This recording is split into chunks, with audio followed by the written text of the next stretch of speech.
Eh bien, bonjour tout le monde. C'est unusual que je fais des vidéos, mais depuis 3 semaines, je vous dirais que je commence à avoir un peu plus l'habitude, puisqu'on ne peut plus rien faire à l'extérieur. Donc, on fait tout par Internet, on fait tout virtuellement. Donc, j'avais pensé offrir. C'est difficile dans les temps où est-ce qu'on est en ce moment de vraiment réfléchir à qu'est-ce qu'on a à offrir puis qu'est-ce qu'on veut donner au monde parce qu'il y a beaucoup de gens qui le font aussi. Donc j'ai pris beaucoup de temps pour réfléchir, beaucoup de temps pour vivre ce que j'avais à vivre aussi dans les circonstances. Puis je me suis dit ben je vais me lancer. Je sais que j'ai une passion depuis très longtemps, depuis quelques années maintenant. C'est l'aromathérapie, les huiles essentielles. Je les utilise depuis de nombreuses années, déjà, ça fait partie de mon quotidien. Donc, moi, je me soigne avec ça, je cuisine avec ça, je fais des produits de beauté aussi. C'est toujours dans ma pharmacie, c'est des must, c'est ma passion. Puis j'avais envie de vous en partager un peu, puis de vous faire connaître un petit peu aussi quelques huiles essentielles qui sont essentielles, qu'on devrait avoir chez nous. Mais pour commencer, dans la première capsule, je vais surtout répondre à des questions que j'ai souvent.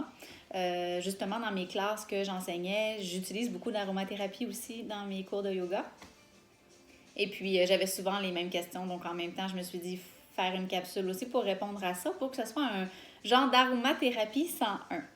Donc, pour commencer, c'est quoi une huile essentielle? Eh bien, c'est un concentré volatile de molécules aromatiques obtenu par distillation à la vapeur d'eau.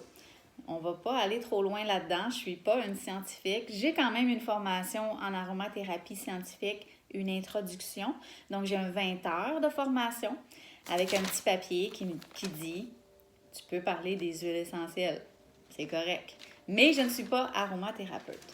Donc, c'est souvent des informations que je vous partage, mais c'est pas mon métier. Parce que moi, je suis enseignante de yoga pour ceux qui savent déjà.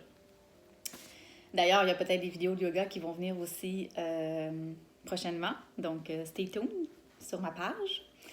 Alors, en fait, il y a aussi, comme on a parlé, il y a la distillation à la vapeur, donc qui fait vraiment un concentré super puissant d'une plante.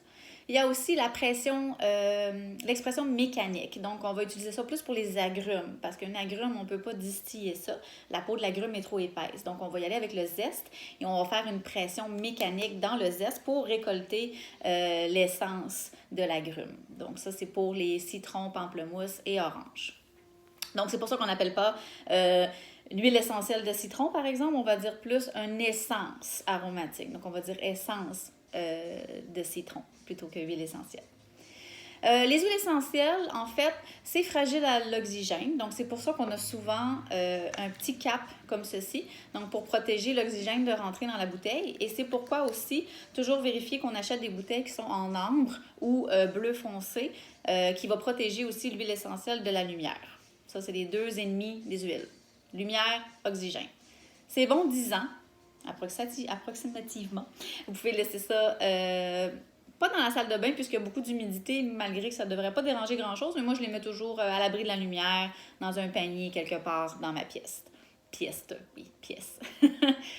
Ensuite, puisque la distillation à la vapeur d'eau, ça fait beaucoup d'eau, donc on va mettre, par exemple, pour faire de l'huile essentielle de rose, on va mettre des pétales de rose, on va en prendre beaucoup. C'est ce qui aussi justifie le prix des huiles essentielles habituellement, parce que ça prend beaucoup d'une plante pour faire une petite goutte d'huile. Donc, des fois, il y a certaines huiles qui vont coûter plus cher. Exemple, la rose, comparativement à l'orange, par exemple.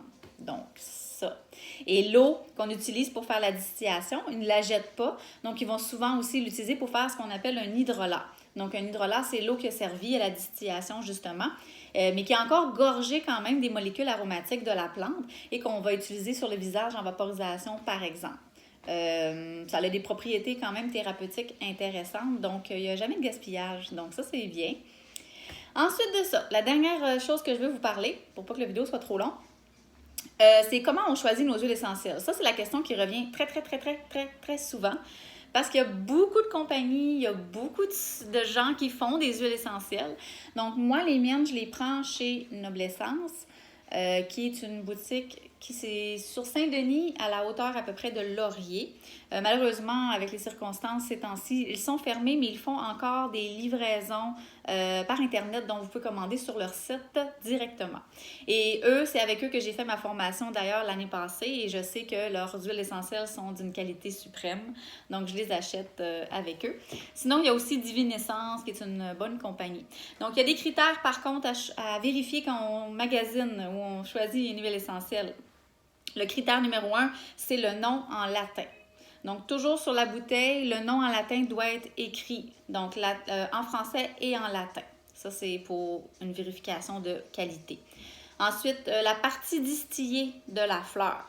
Donc, la partie, est-ce que c'est la fleur, la feuille, la racine? Donc, la partie doit être indiquée aussi sur la bouteille. L'origine aussi de la plante, est-ce que ça vient de la France, du Maroc, de l'Espagne, de l'Amérique du Nord? Donc, ça aussi, l'origine doit être inscrite sur la bouteille. Le chémotype aussi, pour savoir les molécules aromatiques. Par exemple, s'il y a du linalol ou si c'est camphré ou si c'est acénéol.